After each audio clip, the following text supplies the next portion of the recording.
the West has failed and China succeeded. The individual only has a meaning in the Confucian discourse in the context of the group.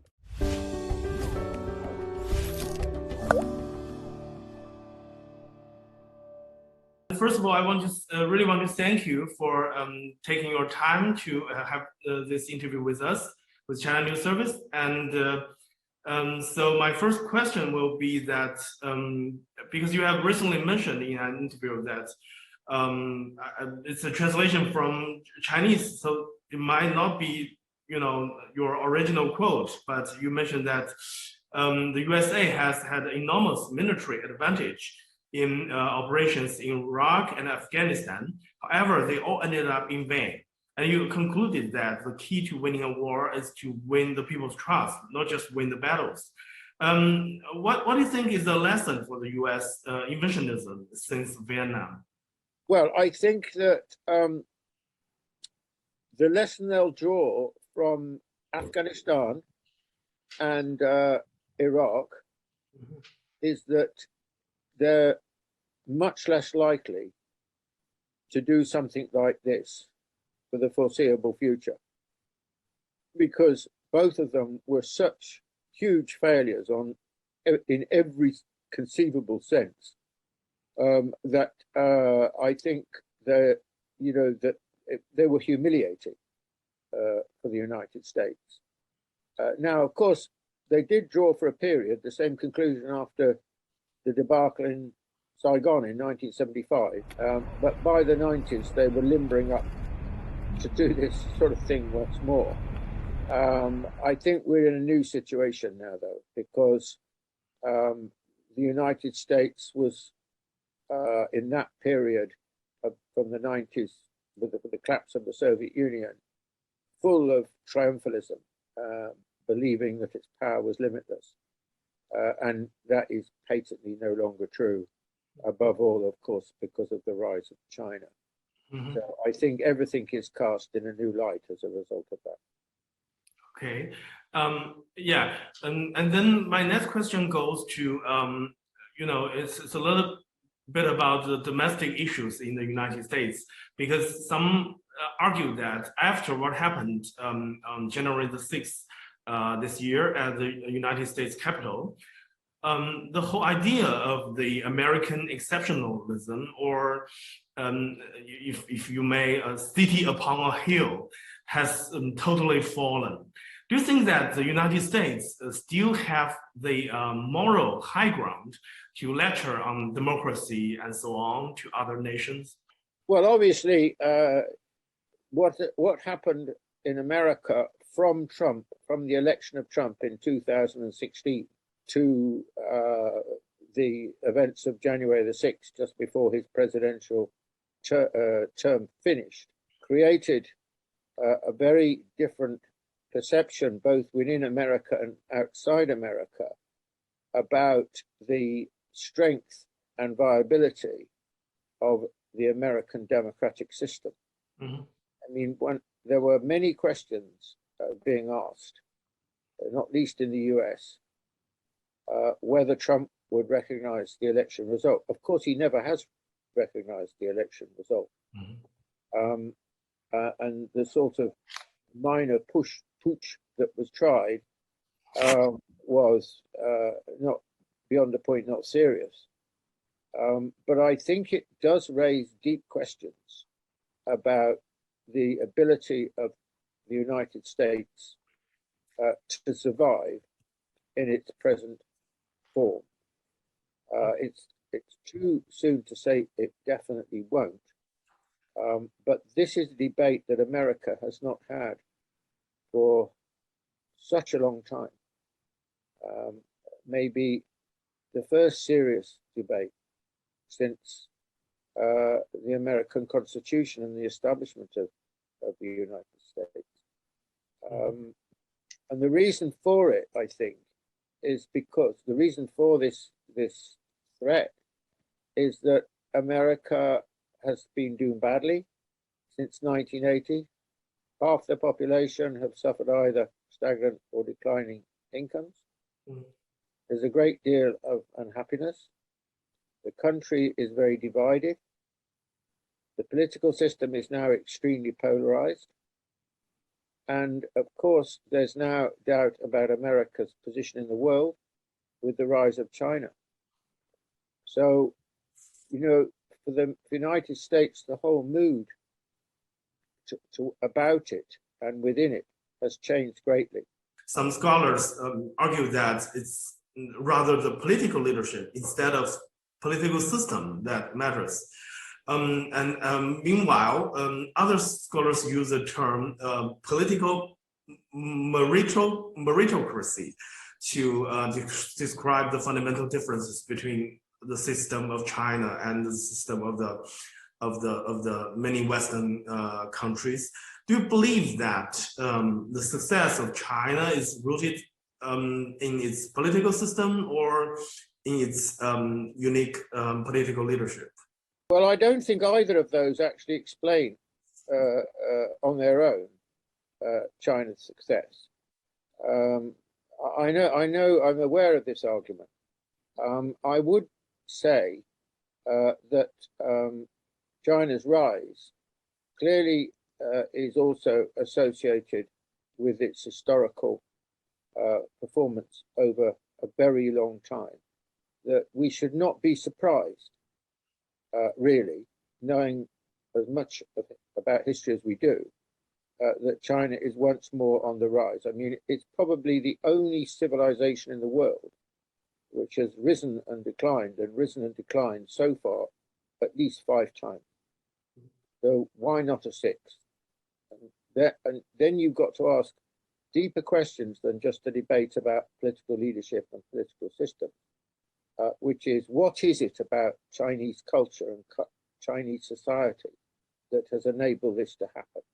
So I think we need to widen the lens of discussion about this question and not just allow it to take place on the ground of political leadership and political system. Now, political leadership is partly a function of political system. In other words, if you have a certain kind of political system which is effective, it will throw up or has a very good chance of producing good political leadership. I think we should remember that China's political system, in some ways, and Fukuyama, I think, is right about this, displays more continuity than any other country in the world. In other words, if you trace the governing system in China since, let's say, the Qin dynasty, then of course it's been through many different phases. But the underlying characteristics of it, in many ways, have remained surprisingly, or maybe predictably, very similar. Now, on the question specifically, I think that you obviously need very good political leadership, and I think China has had extremely good political leadership over a long period. And you know, it took China, let's face it, from being 5% of the size of the American economy to, you know, in terms of GDP, primary purchasing power, to overtake the United States. And now we have a new period which reflects the achievements of that previous period, in that then gave China the possibility of becoming a serious, active player, proactive player on the global stage. And that, in a way, was the mark, or the most important characteristic and achievement of the Xi era. So I think that if you were saying, well, does the system work? I think you've got to say the system's worked extremely well. By creating a governing class and a governing leadership which has been extremely capable, and you know, perhaps this period between 1980 and 1978, let's start with 1978, and the present, is by any historical standards extraordinary in what it's managed to do. The one thing I would add to this is, of course, you know, nothing is static. a country has to keep reproducing itself. A party, albeit extraordinarily successful like the Chinese Communist Party, will have to keep reproducing itself. Maybe one follow-up question, because Joe Biden mentioned that the mission of the U.S. troops in Afghanistan is not for nation building. But what I understand, I grew up in China. What I understand that the Communist Party is all about nation building to keep China, prevent China from being in the into a battlefield of so many warlords. So do you think that the role of the parties is what makes China so different? If you compare it with any of its neighbors in the region? I think that that's obviously very important. I mean, I don't think that's just the reason. I mean, China's had a very long existence. True, it's been divided at times, very important times, but basically the extraordinary thing about China is it's huge and it stayed together. This is an extraordinary historical fact about China. And so this, to me, is about, it is about leadership, but it's also about the culture. It's about ethnicity to some extent as well, and about how that has played out in China over a long historical period. If you're huge, the size of China, like China, the centrifugal forces are very strong. So it's difficult to hold it together. So, but the centripetal forces, historically, over a very long period of 2,000 years or longer, have held the country together, have always, despite bad periods like, for example, from 1911 to the end of the Civil War, when China was very divided. It's never broken up, and this is an extraordinary thing. So I think that, I don't like reducing China to a particular period or a particular institution. I mean, in this era, there's no question the Chinese Communist Party has been extraordinary, and there's no question in my mind that this era is probably the best era China's ever had in its history. But it stands on the shoulders of a long history, and I think that the achievement of the Chinese Communist Party, with various mistakes in the earlier period, it's managed to find a way of governing, of relating to the history of China and the characteristics of Chinese civilization. Because China's not just a nation state; it's a civilization state, and this is if you don't understand that, I don't think you really understand anything about China. And this is the great challenge, and the Chinese Communist Party has been so far very successful in this respect.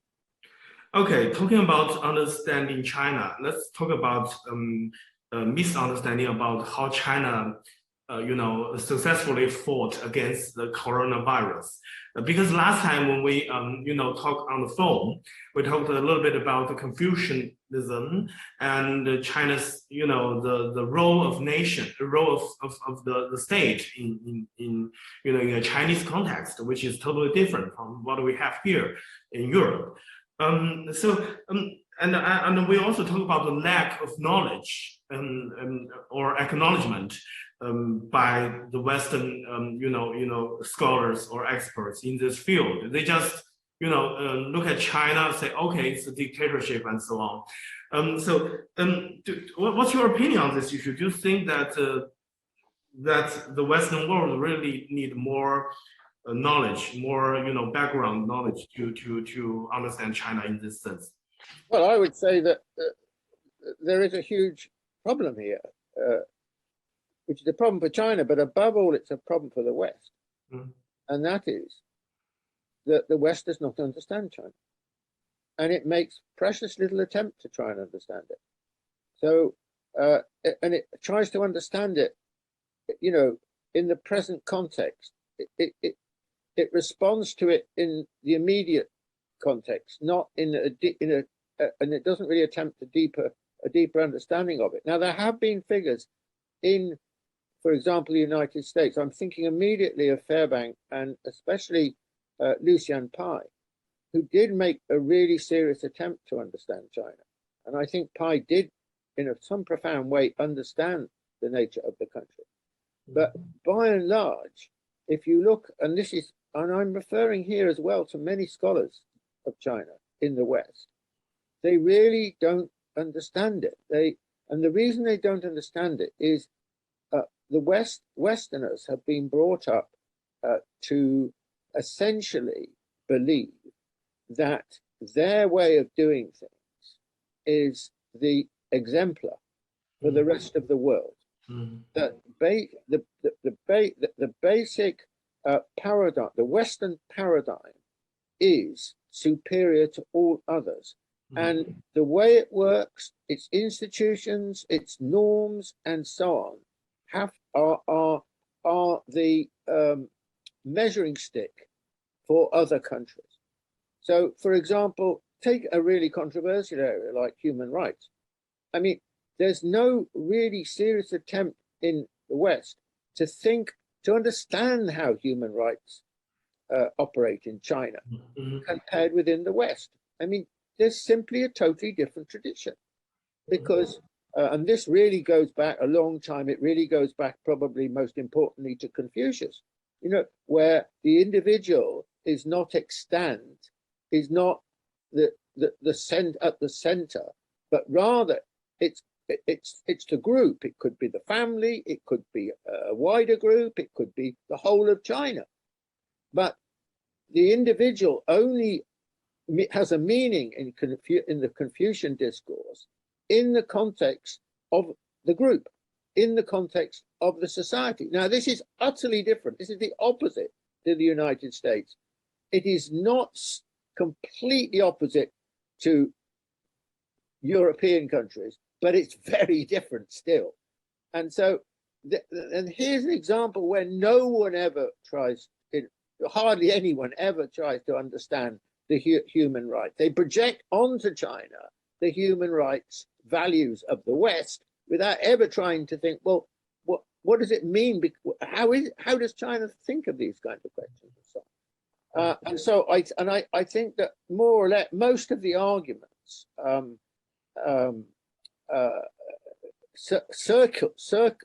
circle around this question of a projection of a Western way of thinking onto China. And that means you don't really need to understand China, because if you really think at the end of the day that you've got it right and they've got it wrong, you don't really need to understand China, because you just say, well, do it like us. This is the kind of reflex action, if you like. So when it came to the pandemic, for example, I mean, well, first of all, they shouted at China, and that was the first reaction, was to condemn China in January 2020. You don't care about life. You're just concerned about maintaining power and all that kind of thing. Then, of course, in effect, the West was caught with its trousers down, because when the pandemic arrived in the West, in Europe and the United States in March, by which time China was already getting on top of the problem, they were absolutely, totally ill prepared for it.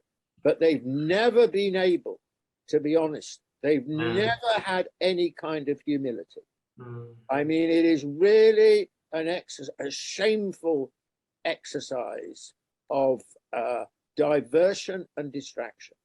So they've never tried to understand how of course, at first, they condemn China because now look at them, they're locking down, Of course, now there are many examples of this, not least in Australia, of something in some ways fiercer than what happened in China.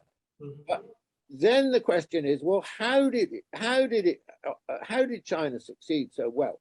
One, the government had a very good, clear strategy, and secondly, and something which is never discussed in the West, is that amongst the people there was a very powerful tradition and sense of social cohesion and social solidarity. It goes back to Confucius. It's not even just this period of history. This is deep in the Chinese psyche. So that's why they did so well. And that's why the United States, for example, did so badly, because they don't have that sort of concept. So this is a huge problem in the West, because the West is not open-minded. It's worse than that. The West is not seriously curious about China. It very easily, immediately, sort of, when it does become slightly curious, which it did between 2000 and I would say around about, let's say, and prior to Trump, as soon as the atmosphere changes, then we're back. They're back to not being curious and condemnatory, and we're in the a Cold War style way of thinking. If you talk about, for example, the origin of the virus, I think it's kind of being weaponized to, as a tool to attack China. It's nothing about science, and it's nothing about the real research. It's only a rhetoric at this point. I think it's an attempt at diversion. They need to cover up the fact that they perform so abysmally and China's have performed so well. So how do they handle that? I mean, this is an international relations crisis for the West. And so, and they've really got they've got no shots in the locker except to, for example, go back to the origins question. But people, I think it's truly pathetic, actually. Really pathetic. Western government and media and pundits and so on. Not all of them, but too many of them have played this game. I mean, you've got to draw the conclusion, I think, from this period of history, that Western governance is in big trouble. The financial crisis in 2008, and then the reaction to that, which led to Trump, and the crisis of democracy in America, which has not gone away, nor has it gone away in Europe. And then you've got the pandemic, which is different, because it's a test of governance. It's a straightforward test of governance, and the West has failed, and China succeeded. So the consequence of all this is that China's that the West, can no longer really easily boast about itself. I mean, for a long time, the West boasted about itself. We have the superior system, we have a free system, we have a democratic system, and so on. And it really works. Look at our societies, they're rich, they're much richer than you, and so on. I'm sorry, but all these arguments are, quite rapidly, actually, historically speaking, losing their force. Okay, sure. Then let's talk a little bit about, we have already talked about the CPC, and we all know that the CPC has recently celebrated the 100th anniversary of its founding. And we all know that in the past 1 century, so many politicians, media, and so-called experts, they have predicted the coming collapse of China for so many times. I cannot remember how many, but so many times. However, today's China seems to be, more prosperous and confident than ever. So what do you think of the 100 years that CPC has been through, leading China, and which role has the party been playing in the process of the if you may, great rejuvenation of the Chinese nation? Well, obviously, this achievement is, of course, the achievement is that of the Chinese people. Everyone in China has made their contribution to this, but of course, to do something like this, you need extremely good political leadership. And the Chinese Communist Party has been a remarkable leader of China. I mean, to go from where they were in 1949, or indeed in 1978, to where they are now is incredible, in my view. And So this is mighty. I mean, the Chinese Communist Party, I think in the modern period at least, is by far the most successful political party in the world. If we go by achievements, and one of the things that's very interesting about it is that I think because of the Soviet Communist Party and its and the process of ossification, communist parties have been associated with getting stuck, getting bogged down, losing their way, and eventually disintegrating, which is what happened, of course, in the Soviet Union. But the Chinese Communist Party is utterly different. I mean, the Chinese Communist Party has been extraordinarily good at reinventing itself, at regenerating itself, and thereby also reinventing China. I mean, look, nothing is automatic. There are no guarantees in political leadership. You have to keep moving with the times and always anticipating the possibilities. Of course, Chinese culture is very good at this. I mean, there's a long history of this, and the Chinese Communist Party inherits that way of thinking, of thinking ahead. And so, I mean, the best example, I think, is Deng in a way. The way he reinvented the Chinese Communist Party at a low point in the post-1949 period, and he made two, great reforms, which were economic strategy. The government's economic strategy was not just about a plan and government; it was about the market as well. So he created something new, and it was genuinely new. At the time and subsequently, many people thought, well, it's like Westernization. Oh no, on the contrary, it was not Westernization. They created a system which was quite new and different and unique and remarkably successful. We should integrate ourselves with the world. But it was crucial because it was very self-confident. In these circumstances, Deng believed China could be successful. Wow, how right he was. If you look at President Biden's expression on China, he preferred to use such expression like China will eat our lunch. It seems to me that the zero-sum game mentality is still there. It's still quite popular in this U.S. administration. So is it likely that the U.S. as well as the Western world will try and finally understand and maybe accept the peaceful rise of China? Or do you think that won't happen? I think now what I thought in 2016, I expected Trump to win the presidential election. And I anticipated a big shift in the attitude towards China. And I thought that it would go on for a long time. These kind of eras are not short-lived because the United States has prided itself on its hegemony, its leadership of the world, that we are number one for a very long time. So this is a very traumatic process for the United States because it's in decline, and it will carry on relative decline. It will carry on being in relative decline. And the DNA, not just of the American leadership, but the American people, is we are number one. That is a big problem for the American psyche to surmount. So, we've already been in this game now for 5 years.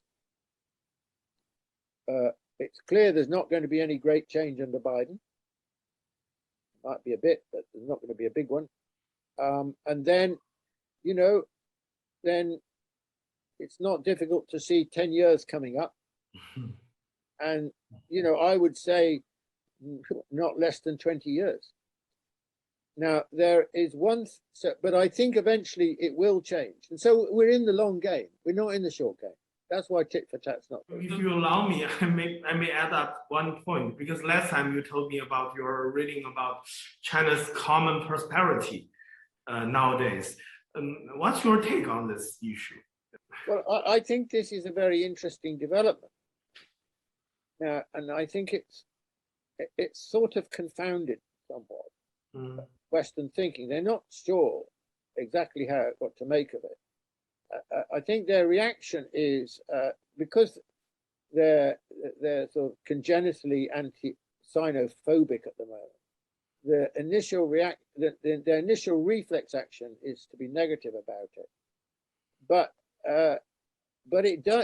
the problems that China is confronted with in this context are exactly the same problems in a way that the West is confronted with. I mean, if you take the tech firms, they've clearly got too much power, and they're clearly not sufficiently accountable. Take the question of inequality. Now, inequality is a huge problem in the United States, but everywhere, more or less, in Europe, it's been growing steadily in the neoliberal era since 1980. And so China's trying to find ways of tackling it, trying to find ways of confronting it.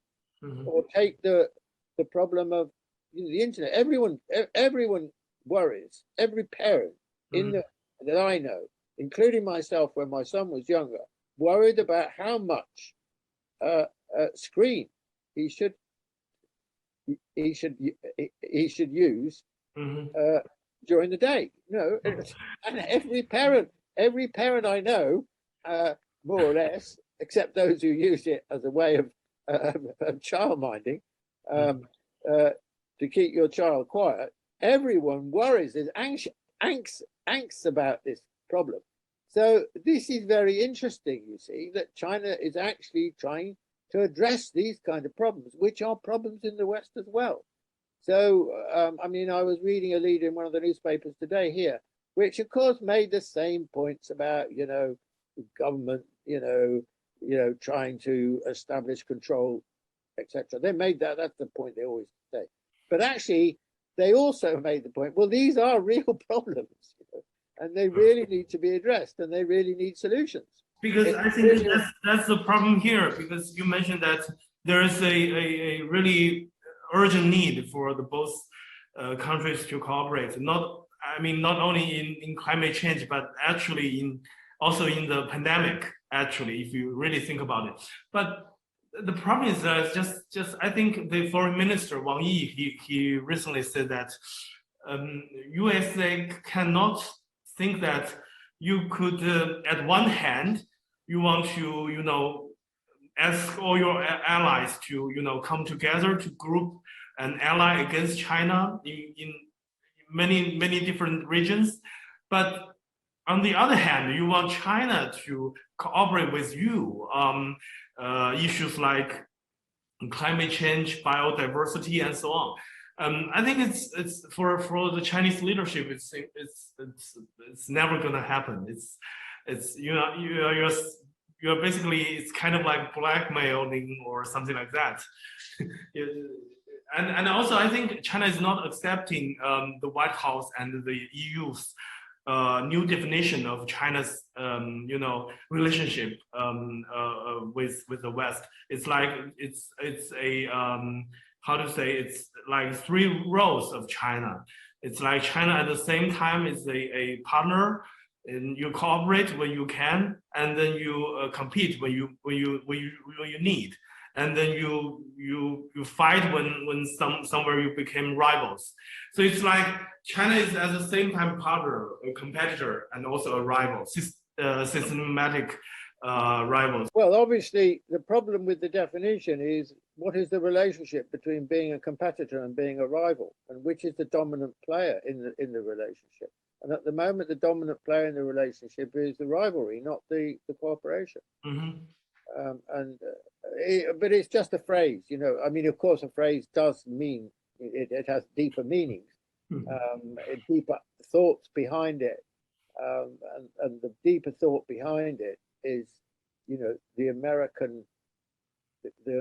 America's incredible kind of America's nervous breakdown about the threat that China poses to its global hegemony, and that is the organizing principle behind America's attitude. So therefore, the rivalry is more important to America than the cooperation.